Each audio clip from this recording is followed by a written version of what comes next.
उत्तर प्रदेश के मुरादाबाद में एक मस्जिद में इमाम साहब को चप्पल से मारने की बात की गई है मेरे अजीज। जब सामने से एक मुक्तदी अगर इमाम से कह दे कि चप्पल मार के आपको मस्जिद से बाहर निकालूंगा, तो उसने कहा नहीं है बल्कि उसने मार दिया मेरे अजीज। सुन के जाना पूरी बात। ऐसे लोगों का मुआशरे से बायकॉट होना चाहिए। ऐसी मस्जिद में इन लोगों को इमाम भी नसीब नहीं होना चाहिए, तभी इनकी अकल ठिकाने आएगी। इमाम तो खैर चलो होना चाहिए, लेकिन जो ऐसे लोग हैं उनका बायकॉट होना चाहिए, उनको मस्जिद में दाखिल भी नहीं होने देना चाहिए। चलिए पूरी बात सुन के जाना। मुरादाबाद का कहाँ का मामला, इमाम साहब का दर्द सुन के जाना। अल्लाह की रजा के लिए इस वीडियो को कम से कम 10 लोगों को शेयर करना। इसलिए शेयर करना कि जितने भी लोग इमाम की कदर नहीं करते हैं, इसके बाद में कहीं किसी इमाम के साथ में ऐसा ना हो, इस नियत से आगे पहुंचाना वीडियो को, ताकि लोग समझने की कोशिश करें। सुनिए इस ऑडियो को जो हमारे पास आई है मुरादाबाद से। आप अपनी मस्जिद के इमाम से मोहब्बत करते हैं तो इमामों की मोहब्बत में इस वीडियो को, इस ऑडियो को जरूर सुनना मेरे अजीज, आगे भी पहुंचाना ताकि लोगों की आंखें खुले, आइंदा कोई ऐसा कदम ना उठा सके मेरे अजीज। और जहां का ये वाकया है, उस आदमी का जिसने इमाम को चप्पल से मारकर बाहर निकालने की बात की है, उसका पूरे समाज से बायकॉट होना चाहिए। पहले ऑडियो को सुनिए आप जरा। हेलो जी, अस्सलाम वालेकुम। वालेकुम सलाम जी। तौफीक ने कुछ कहा था मौलाना आपसे क्या? तौफीक ने, हाँ, मगरिब में बात हुई थी जी। हाँ, मैं ये कह रहा था, क्या बात है, किस बात से जो है तो आप इसको हो रहे हैं? नहीं नहीं, आप जो है आप चले जाइए यहाँ से, जो है आप चले जाइए। अच्छा, तो कोई वजह तो होगी? जी, कोई वजह तो होगी? वजह बता देंगे हम आपको, जो है। अच्छा, जी, तो वजह और अगर कह रहा हूँ आपसे, आप किसी के कहने से रुकिए मत, आप चले जाइए, इसमें आपकी बहुत इज्जत है। अच्छा, जी। थोड़ा सा इशारा दे देते तो मैं समझ जाता कि हाँ ये वजह है। वो जब मैं मिलूंगा तो मैं बता दूंगा क्या वजह है। अच्छा, आपसे जितना मैं कह रहा हूँ आप इतना समझिए। हम नहीं अच्छा। चाहते कल को आपकी कोई बेइज्जती हो और कुछ बात हो, तो इसलिए आप चले जाइए। अच्छा, सुनते रहना ध्यान से।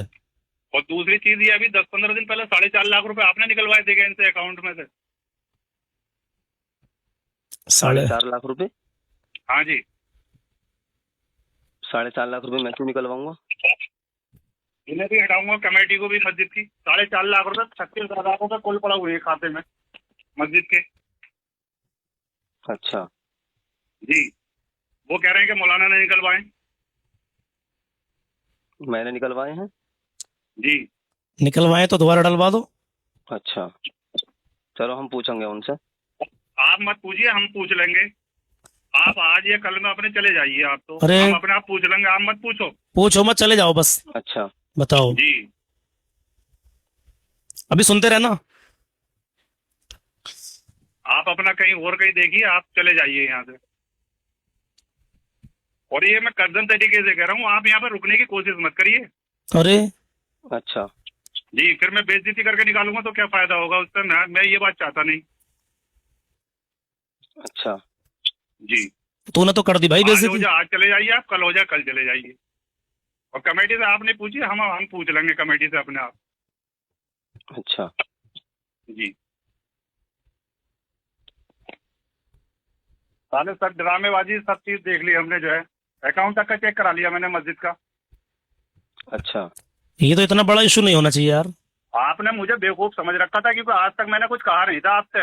अरे तो मैंने आपसे क्या कहा है, या मेरी कोई नहीं, आपसे बात आपने नहीं हुई? मुझे, नहीं तो मेरी वैल्यू समझी आपने आज तक मेरी, ओ, और ना आपने मुझे कुछ समझा।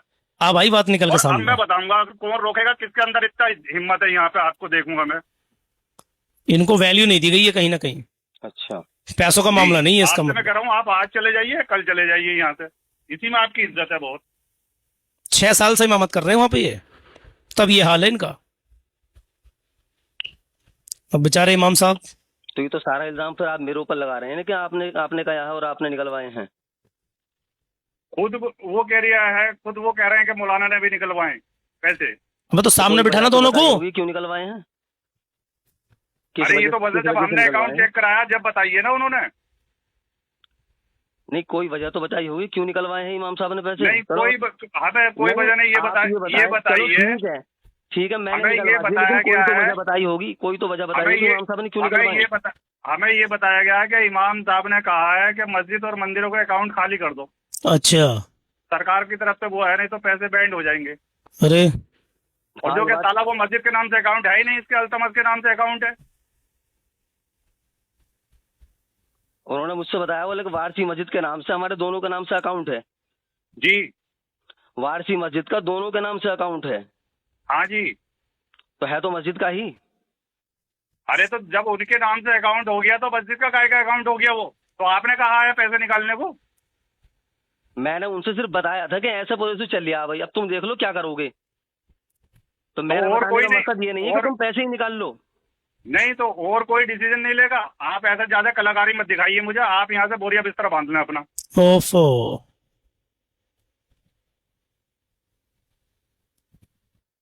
कलाकारी। बस इतना मैं कह रहा हूँ आपसे। सामने दोनों पक्षों को नहीं बिठाओ। जाएंगे तो फिर आप मारेंगे। कौन? तो नहीं, आप अगर मस्जिद नहीं में रुक के दिखा जाएंगे, दोगे? अगर हम नहीं नहीं मैं बात कर रहा हूँ, चलो मैं चला नहीं तो जाता हूँ। आप कैसे रुक जाओगे मस्जिद में? अच्छा, नहीं आप कैसे रुक जाओगे भाई मस्जिद में? इसका मतलब तुम्हारी यहाँ पे हरदम चल रही है मस्जिद के अंदर। नहीं, मेरी तो कुछ नहीं है, मेरी हैसियत ही क्या है, नहीं जमीन आप क्या तो है ये मेरी। कह रहे हो, नहीं आप तो ये कह रहे हो कि हम नहीं जाएंगे, तो आप रुक के दिखाइए इसमें। नहीं, मैं अभी रुकने आऊं की बात फिर? नहीं कर रहा हूँ। नहीं आप तो ये कह रहे हो, इसका मतलब आपके बाप की मस्जिद है ये? नहीं, मेरे बाप की क्यों होती, मैं तो तो नौकर हूँ फिर यहाँ आप पे। क्यों कह रहे हो ये बात? नहीं, आप जो ये कह रहे हैं कि अगर आप इज्जत से नहीं जाएंगे तो फिर मैं बेइज्जती करूंगा। तो बेइज्जती हाथ पकड़ कर निकालूंगा मैं। तो ये तो आपका आप- आपसी मसला है, आप जो आप आपस में समझाए कौन? समझाए आपको ना। कोई दुख है?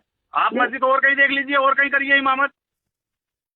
कैसा आप हरदम भी आप रुक के दिखाइए यहाँ पे, जो है मैं देखूंगा कौन रोकेगा आपको, जो है क्या हम नहीं जाएंगे तो तुम इतने बड़े कलाकार हो गए, तुम नहीं जाओगे? नहीं, मैं ये नहीं इसका कह रहा कि मैं मतलब नहीं तुम जाऊंगा। यार अगर हमारी कोई वैल्यू नहीं समझ रहे हो। मैं गाड़ पर चप्पल फेर के निकालूंगा यहाँ से बेइज्जती करके। अस्तगफिरुल्लाह, अस्तगफिरुल्लाह, अस्तगफिरुल्लाह। ज्यादा बकवास करने की जरूरत नहीं है, यहाँ से तंबूरा उठाओ अपना जो है। चप्पल मार के निकालूंगा। तूने चप्पल मार के निकालने को कह तो दिया, लेकिन तूने मार ही दिया यार। ऐसे आदमी का समाज से बायकॉट होना चाहिए। क्या कहना चाहोगे इस आदमी के बारे में? जितने भी लोगों ने अभी तक ये ऑडियो, मेरे चैनल पर नहीं, बेशुमार चैनलों पर चली है ये बात, ये है 4-4.5 लाख रुपए मस्जिद के अकाउंट से निकाल भी लिए इमाम साहब ने। पहली बात तो कमेटी ने निकाले हैं। इमाम साहब ने कह दिया कि ऐसा कुछ मैंने सुना है, ऐसा चल रहा है, अब आप देख लो क्या करना है। तो उन मस्जिद की कमेटी वालों ने पैसे निकाल लिए। तो इमाम साहब ने कुछ मशवरा दिया, दे दिया मशवरा। इतनी बड़ी बात तो नहीं होनी चाहिए, सोचने वाली बात है। इतनी बड़ी बात। अभी सुनो इसका दूसरा पहलू। अब एक इमाम साहब, एक भाई हैं, उन्होंने बात की इमाम साहब से कि असल वजह बताइए। ये तो कोई वजह नहीं है, अगर पैसे कमेटी ने निकाल भी लिए थे तो भाई दोबारा अकाउंट में डल जाते पैसे, तो कोई मसला नहीं है। या इमाम साहब और कमेटी को बैठा कर बात कर लेते, आपने क्यों निकलवाए पैसे, कोई बड़ी बात नहीं है ना। कोई ऐसा नहीं इमाम साहब ने चोरी कर लियो, कोई ऐसा नहीं इमाम साहब ने कोई अय्याशी कर दी हो मस्जिद के अंदर, तब जाके ऐसे मामला सामने आते हैं जो बुरा भला इमामों को लोग कहते हैं। कोई इमाम अगर गलती कर देता है इस तरीके की कोई, लेकिन यहाँ पर तो कोई ऐसी गलती है भी नहीं। और फिर भी कोई इमाम अगर ऐप कर दे, कोई गलती कर दे, तो हमें छुपाना चाहिए। हाँ मेरे अजीज, मैं सच कह रहा हूँ आपसे मैं, क्योंकि बदनामी इसमें पूरी फिर कौम की होती है। लेकिन अब ये जो पैगाम दिया जा रहा है, ये किस लिए दिया जा रहा है तमाम चैनलों से, कि ऐसे आदमियों का समाज से, मस्जिद से बायकॉट होना चाहिए, इनको मस्जिद में दाखिल नहीं होने देना चाहिए। हाँ मेरे अजीज, अब एक भाई है, इन्होंने इन इमाम साहब से जब पूछी असली वजह क्या थी, अब सुन के जाइए जरा। अभी जब इतनी यहां तक रुके हो ना, तो पूरी बात सुन के जाना मेरे अजीज। सुनिए असली वजह क्या थी। खैर, ऐसे लोगों के बारे में क्या कहना चाहते हो कमेंट में अभी के अभी बताना। और इनका बायकॉट होना चाहिए मुआशरे के अंदर। ये कहां की बात है, अब एड्रेस भी सुन के जाइएगा, मुकम्मल एड्रेस, कौन सी मस्जिद है, कहां का पूरा मामला है, मुरादाबाद में किस जगह की मस्जिद है, सुन के जाइएगा। हो सकता है कि आप भी उस इलाके से मैं देख रहे हो। सुनिए, इसके बाद में अगला जवाब इमाम साहब का क्या था, सुनिए। मैं मोहम्मद रिजवान सलामी बात कर रहा हूँ, बहादुरगंज शरीफ से रहने वाला हूँ। जी जी सर। आप कहाँ से हैं हजरत? मैं हजरत यहाँ से जिला संभल पड़ता मेरा। जगह कौन सी है खास? ये गाँव है, विधानसभा समोली लगती है हमारी। अच्छा, एक रिकॉर्डिंग में भी मैंने सुनी है, मुझ तक अभी पहुँची है, वो तो आपकी ही है। वो कोई बदतमीजी से बात कर रहा है कोई आदमी। जी जी जी। तो वो मुझे कुछ बता सकते हैं थोड़ा सा, मैटर क्या था, ताकि मैं उससे बात करूँ अच्छे तरीके से। क्योंकि ये बदतमीजी क्या है ना, बढ़ती जा रही है। ये जब तक हम लोग अच्छे से एक्शन नहीं लेंगे ना, जी जी, तब तक एक्शन लोग- की भी जरूरत है हजरत, और इत्तेफाक की भी जरूरत है। नहीं वो तो सब हो जाएगा, लेकिन मुझे थोड़ी सी बात मालूम हो जाए कि माजरा क्या था, मामला क्या हुआ वहाँ। हमला कुछ नहीं है, उसकी अनानियत और गुरूर तकब्बुर की वजह से उसने ऐसा किया है। उसके बाप का इंतकाल हुआ था, हाँ तो उसके बाप के इंतकाल में हम पहुंचे, दफन में हम पहुंच गए। उसके बाद में तीजे में हम नहीं पहुंच सके, क्योंकि उसका गांव जो है हमारी मस्जिद से 5 किलोमीटर है। अच्छा, तो वो नमाज पढ़ने वहीं आता है क्या? नहीं, वो उसका एक मकान वहाँ पे है और एक मकान उसका गाँव में है। अच्छा, तो वहाँ की उसका जमात पूरा- से जुड़ा हुआ है वो? हाँ, वहाँ का उसका परिवार जो है वहाँ गाँव में भी है, और उसके कुछ परिवार जो है उसके यहाँ पे भी है। अच्छा। तो इस वजह से जुड़ा हुआ है। वो जब मैं पहुंचा हूँ तो वो ना तो वो मस्जिद में नमाज पढ़ने के लिए आता था। हाँ। 3 साल के बाद तो 2-4 साल के बाद तो मस्जिद से उससे जोड़ा गया ना उसने आप कभी। कितने दिन रहे वहाँ? मैं वहाँ पे 6 साल रहा हूँ। 6 साल। अच्छा, ये बात कब की बात है जो बात अभी हुई है, ये उसकी और आपकी? ये 29 तारीख की बात है, अभी परसों की। अच्छा अच्छा, तो आप आ गए हैं अभी? मैं कल सुबह वहाँ से अपना हिसाब करके आ गया। जो उसने कहा कि अगर ना निकलोगे तो चप्पल से मारूंगा। तो मैंने यार, तो बाकी लोगों ने कुछ नहीं कहा? सब जो होते एक्शन में आ गए, सबने कोशिश कर ली, लेकिन उसने किसी की बात नहीं मानी। अच्छा। बदतमीजी और करने लगा। फिर उसने असल में उसने ये कहा, बल्कि मैं चलो कुछ सोचता भी, तो इन्होंने मेरी रिकॉर्डिंग वायरल कर दी। तो ये कौन सी जगह की बात है? ये मुरादाबाद की बात है, गांगन तिराहा वारसी मस्जिद है। अच्छा, खास मुरादाबाद की बात है। मुरादाबाद गांगन तिराहा वारसी मस्जिद, सम्मल रोड। अच्छा। लेकिन यहाँ पर हमें पैगाम क्या मिलता है मेरे अजीज? सोचने वाली बात है। ऐसे ऐसे लोग पड़े हैं मुआशरे के अंदर जिनसे इमाम का खाना पीना रहना सहना भी नहीं देखा जाता। वो इमाम जो तुम्हें नमाज़ पढ़ाता 5 वक्त की, तुम्हारे बच्चों को पढ़ाता है, तुम्हारे यहाँ फातिहा के लिए आता है, तुम्हारे तमाम सुख दुख में शामिल होता है, तुम्हारे लिए दुआ करता है। इमाम ने सच्चे दिल से अगर मुक्तदी के लिए दुआ कर दी ना, अंदाज़ा नहीं लगा सकते आप। इंशाअल्लाह ताला बहुत जल्दी दुआ अल्लाह की बारगाह में कबूल होगी।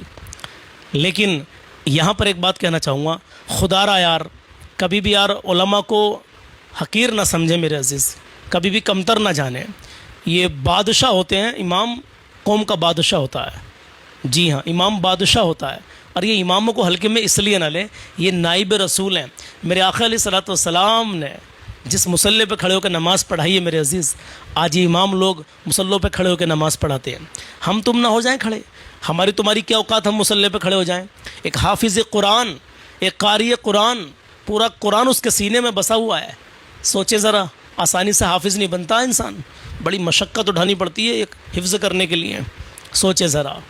और आज किसी एक की गलती की वजह से कुछ लोग ऐसे हैं कि पूरी बिरादरी को बदनाम करते हैं, पूरे स्टाफ को बदनाम करते हैं। अगर कोई एक गलत है तो वो एक ही गलत है, तमाम स्टाफ गलत नहीं हो सकता।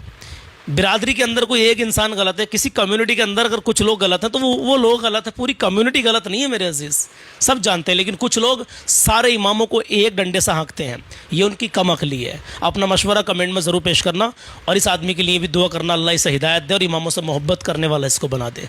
आमीन या रब्बल आलमीन। वीडियो को आगे शेयर करें ताकि ऐसे लोगों का मुआशरे से बायकाट हो, मस्जिदों से भी बायकाट हो। अस्सलामु अलैकुम। अपना ख्याल रखें और अपने इमामों की कदर करें, और हो सके तो यार अपने इमाम की तनख्वाह बढ़ा दीजिए। अगर 10-12 हज़ार 15 हज़ार है ना यार, 20 हज़ार से प्लस अपने इमामों की तनख्वाह कीजिए। इंशाल्लाह उनके घर में खुशहाली आएगी। सोचिए कि घर का मिनिमम एक मिडिल क्लास फैमिली का जो महीने का खर्चा है वो तकरीबन 15 से 16 हज़ार रुपये, 15 हज़ार का खर्चा है महीने का।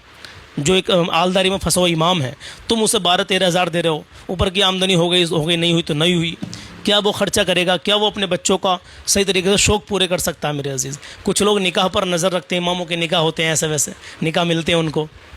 निकाह हर महीने 2 निकाह ला के दीजिए, कहीं से भी ला के दीजिए। चलिए आप 12 हज़ार मत दो, 15 हज़ार मत दो, इमाम को सिर्फ 10 हज़ार की तो तनख्वाह दो, लेकिन हर महीने 2 निकाह ला के दो, चाहे कहीं से भी ला के दो। ऐसा ना करें। कुछ लोग पूरे साल का हिसाब लगाते हैं कि पूरे साल का इमाम सब पर इतना रुपया बैठ गया।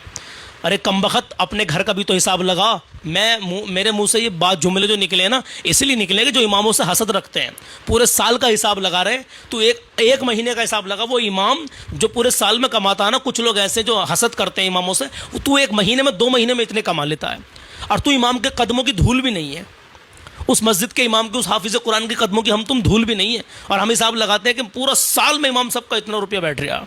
सोचें ज़रा, अल्लाह के खौफ से डरें, इमामों की कदर करें, और हो सके तो इनकी तनख्वाह 20 से प्लस लेकर के जाएं। आपका इमाम खुश रहेगा, आप मुक्तदी भी खुश रहेंगे इंशाअल्लाह। अपना मशवरा कमेंट में पेश करना। अल्लाह हाफिज़। अस्सलामु अलैकुम।